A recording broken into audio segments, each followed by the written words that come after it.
मुझे ये बताइएगा डक्की भाई को किस तरह बचाया जा सकता है? देखिए, डकी भाई को थ्रू प्रॉपर इन्वेस्टिगेशन में वो अपीयर हो, अपना बताए सारा कुछ। अभी वो क्योंकि गिरफ्तार है तो उसकी इन्वेस्टिगेशन हो रही है। वो तो इदारा इन्वेस्टिगेट करेगा कि कितनी हद तक उसे बचाया जा सकता है, या उसके वकील साहब को पता होगा।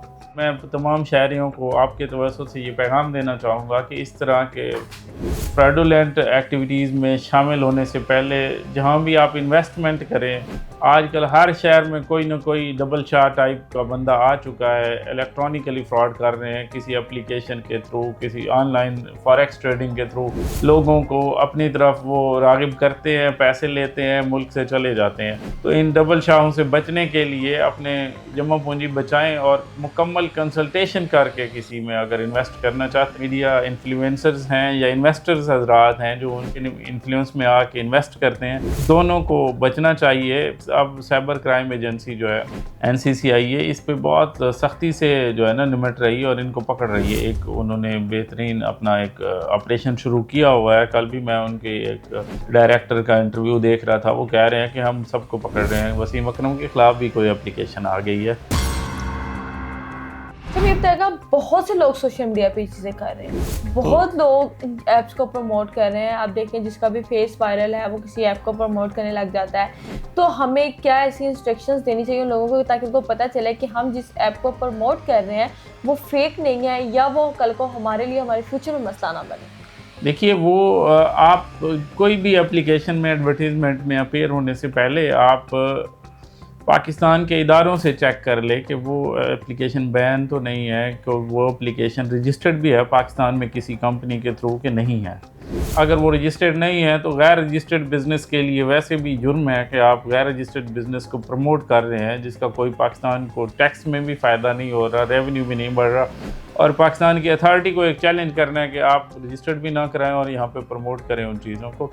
तो हमारे जितने सोशल मीडिया इन्फ्लुएंसर्स हैं या इन्वेस्टर्स हजरात हैं जो उनके इन्फ्लुएंस में आके इन्वेस्ट करते हैं, दोनों को बचना चाहिए। अब साइबर क्राइम एजेंसी जो है NCCI इस पे बहुत सख्ती से जो है ना निमट रही है और इनको पकड़ रही है। एक उन्होंने बेहतरीन अपना एक ऑपरेशन शुरू किया हुआ है। कल भी मैं उनके एक डायरेक्टर का इंटरव्यू देख रहा था, वो कह रहे हैं कि हम सबको पकड़ रहे हैं। वसीम अकरम के खिलाफ भी कोई एप्लीकेशन आ गई है, तो वो सबको अब शिकंजे में ले रहे हैं। जितने लोग भी इलेक्ट्रॉनिक फ्रॉड में इलेक्ट्रॉनिकली अपने वायरल फेस का फ़ायदा लेते हुए लोगों को, सोशल मीडिया के जो लोग होते हैं जो सोशल मीडिया यूज़ करते हैं, मुझे ये बताएगा कि इन पर ही क्यों इस तरह के मामला आते हैं? क्या ऐसी गलती आप समझते हैं, आपकी नज़र में क्या इनकी ऐसी गलती है जो ये कानून के शिकंजे में आ जाते हैं? देखें, अब एक बंदे को 10 लाख लोग देख रहे हैं, वो सोसाइटी उससे मुतासिर होती है। कई लोग अपनी जमा पूंजी उनके कहने पे उनकी वीडियो देख के जाके इन्वेस्ट कर देते हैं और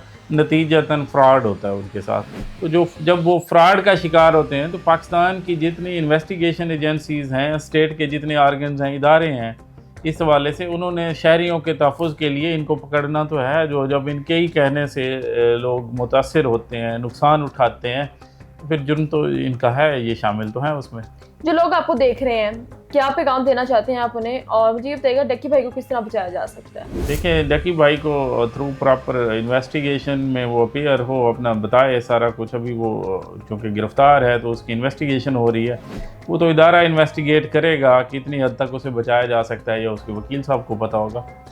बाकी जहाँ तक बात है मेरे पैगाम की, तो मैं तमाम शहरियों को आपके तवज्जुह से ये पैगाम देना चाहूँगा कि इस तरह के फ्रॉडुलेंट एक्टिविटीज़ में शामिल होने से पहले जहाँ भी आप इन्वेस्टमेंट करें, आजकल हर शहर में कोई ना कोई डबल शाह टाइप का बंदा आ चुका है। इलेक्ट्रॉनिकली फ्रॉड कर रहे हैं, किसी एप्लीकेशन के थ्रू, किसी ऑनलाइन फॉरेक्स ट्रेडिंग के थ्रू लोगों को अपनी तरफ वो रागिब करते हैं, पैसे लेते हैं, मुल्क से चले जाते हैं। तो इन डबल शाहों से बचने के लिए अपने जमा पूंजी बचाएं और मुकम्मल कंसल्टेशन करके किसी में अगर इन्वेस्ट करना चाहते हैं, और ख़ुसूसन जब तक आप खुद एक्सपर्ट नहीं है कहीं इन्वेस्ट ना करें। बहुत शुक्रिया। आज हमारे साथ एडवोकेट इरफान हैदर नकवी साहब मौजूद थे।